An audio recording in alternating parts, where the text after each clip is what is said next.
Assalamualaikum. Kita ingin menjelaskan apa itu glikosuria. Pengertian. Glikosuria adalah kondisi ketika urin mengandung gula. Padahal normalnya ginjal akan menyerap gula kembali ke pembuluh darah, bukan dikeluarkan melalui urin. Penyebab.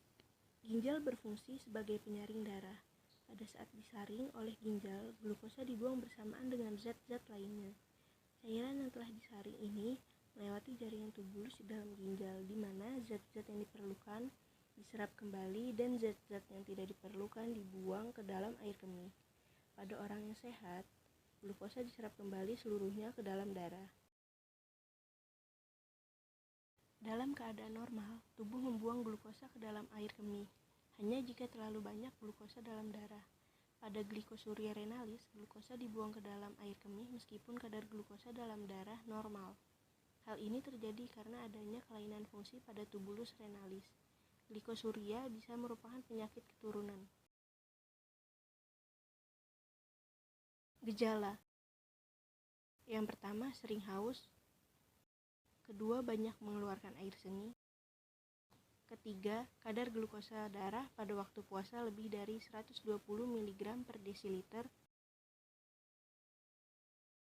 Yang keempat, kadar glukosa darah 2 jam sesudah makan lebih dari 200 mg per desiliter. Cara mendiagnosa penyakit glukosaria. Diagnosis ditegakkan berdasarkan hasil pemeriksaan air kemih rutin, di mana di dalam air kemih ditemukan glukosa meskipun kadar glukosa dalam darah adalah normal. Bagaimana cara mengatasi glukosaria?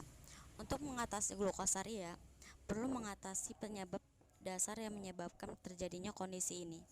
Jika glukosaria disebabkan oleh diabetes mellitus, maka akan menjalani pengobatan menggunakan obat-obatan antidiabetes. Obat-obatan ini bekerja untuk membantu mengontrol kadar gula dalam darah.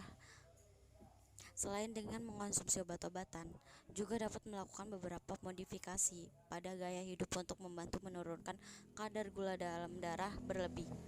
Beberapa hal yang dapat dilakukan yaitu melakukan aktivitas fisik setiap hari minimal 30 menit dan 5 hari seminggu.